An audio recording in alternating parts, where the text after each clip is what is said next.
ঢাকার এই ব্যস্ত শহরে আমরা চাইলেও কেউ কারো সাথে এক হতে পারি না, আবার কেউ কারো বাসায়ও যেতে পারি না। আজকে অনেক ব্যস্ততাকে ফাঁকি দিয়ে চলে আসলাম বোনের কাছে, আর বোন আমাকে পুরো গহনা দিয়ে সাজিয়ে দিয়েছে। প্রায় 7 মাস পর ওদের সাথে আমার দেখা। আমাদের দুইজনের দেহ দূরে থাকলেও মন থাকে এক জায়গায়। আজকে আমাদের দুই বোনের খুশিতে আল্লাহ বৃষ্টি দিয়েছে, সেই সাথে ঈদ আনন্দ উপভোগ করলাম। যেভাবে সবকিছু নিয়ে থাকছে আজকের ব্লগ। হ্যালো এভরিওয়ান, আসসালামু আলাইকুম। সবাই কেমন আছেন? আশা করতেছি ভালো আছেন। আমিও ভালো আছি আল্লাহর রহমতে। ঢাকার এই ব্যস্ত শহরে আমরা সবাই এত বেশি ব্যস্ত থাকি যে চাইলেও কেউ কারো বাসায় যেতে পারি না। অনেকদিন ধরেই বোনের বাসায় যাব যাব করে প্ল্যান করতেছিলাম, কিন্তু একদমই হয়ে উঠতেছিল না। আর আজকে যখন যাওয়ার উদ্দেশ্যে বেরি হয়েছি তখন ফল ফ্রুট তো নেওয়াই লাগবে। ফাইনালি আমরা বাসায় চলে আসলাম। এইদিকে আমার বোন দেখেন কি যে করতেছে, সে সব কিছু নিয়ে হুলস্থুল শুরু করে দিয়েছে। কি করে কি করবে পাগল হয়ে গিয়েছে। আর অন্যদিকে আমার বোনের মেয়ে দেখেন, সে কখনোই বাসায় কোনো কাজ করে না, আর আজকে আমি আসবো বলে সে মন খুলে কাজ করতেছে। মানে সব কিছু নিজেই একা হাতে আয়োজন করতেছে। ভাজা পোড়াগুলো তার দায়িত্বে পড়েছে।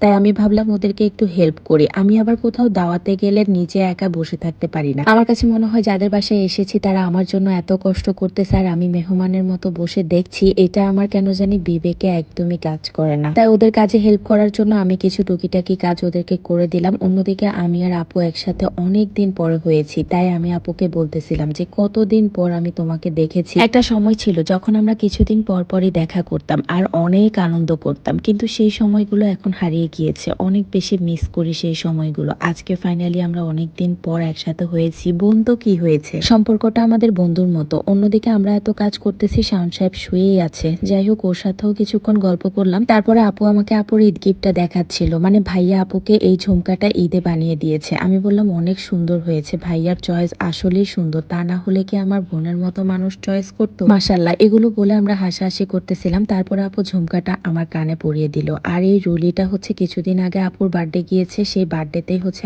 আপুকে রুলিটা গিফট করেছে। দুইটা গিফট আপু আমাকে সুন্দর করে পরিয়ে দিয়েছে। একটা রুলি ওরা এখনো রিসিভ করেনি, আর একটা রিসিভ করেছে, তাই আমি একটা পরতে পারিনি, আর একটা পরেছি। আর আপনাদের কাছে কেমন লেগেছে দুইটা গোল্ড কমেন্ট করে অবশ্যই জানাবেন। আমার কাছে তো খুবই সুন্দর লেগেছে।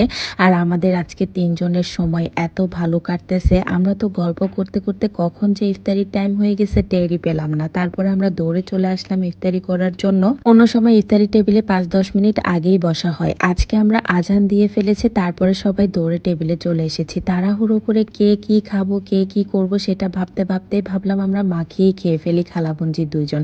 তারপরে বাইরে এত সুন্দর বৃষ্টি হচ্ছিল, আমি তো দেখে পুরা অবাক। মানে বৃষ্টি দেখলে আমি এমনিই অনেক বেশি পাগল হয়ে যাই, আমার খুবই ভিজতে ইচ্ছা করে। তার উপরে ভালোবাসার মানুষগুলো কাছে থাকলে তো আর কিছুই লাগে না। আমরা তিনজন এত বেশি মজা করতেছিলাম। অন্যদিকে আপুর একটা ভাইয়ের মেয়েও ছিল, ও আমাদের সাথে অনেক বেশি এনজয় করতেছিল। যাই হোক, আমরা হচ্ছে অনেক সুন্দর একটা সময় কাটালাম বৃষ্টির মধ্যে ভিজে ভিজে। আর এইদিকে দেখেন আপু শাওন সাহেবের জন্য কি যে কষ্ট করতেছে।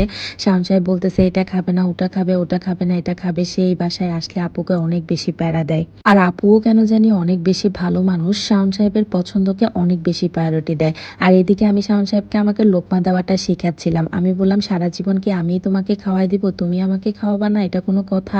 তো যাই হোক, তার কাছ থেকে আমি দুইটা লোকমা খেয়ে এত বেশি মজা পেলাম যে আমার খিদাই লেগে গেল। তারপর আপু গরুর মাংস মুরগির মাংস অনেক কিছু রান্না করেছে, সেগুলো দিয়ে আমরাও একটু খেয়ে নিলাম। তারপরে আমরা ঈদ আনন্দ উপভোগ করতে শুরু করলাম। সবাই মিলে মেহেদি পড়তেছিলাম। আসলে মেহেদি পড়াটা একা একদমই ইচ্ছা করে না, কেউ যদি সাথে না থাকে। আর আজকে আমরা সবাই মিলে প্ল্যান করলাম যে আমরা একজন একজনকে মেহেদি পরাই দিব, অনেক বেশি আনন্দ করব। তো আমি হচ্ছে আপুকে কিছু মেহেদি পরিয়ে দিচ্ছিলাম।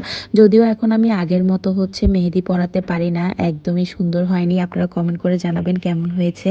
তারপরে দেখি যে একটু পরে মেহেদিটা শুকিয়ে গিয়েছে, আর দেখেন এত সুন্দর কালার আসতেছিল। আর আমি বলতেছিলাম যে দেখছো ভাইয়া তোমাকে কত ভালোবাসে। যাই হোক, এবার আমাদের চলে যাওয়ার পালা হয়ে গিয়েছে। আপু শাওন সাহেবকে সালামি দিল, সাথে আমাকেও দিল। রাত 2টার সময় আমরা বাসার উদ্দেশ্যে রওনা দিয়ে দিলাম। আর আজকের মতো বিদায় নিব। আল্লাহ হাফেজ।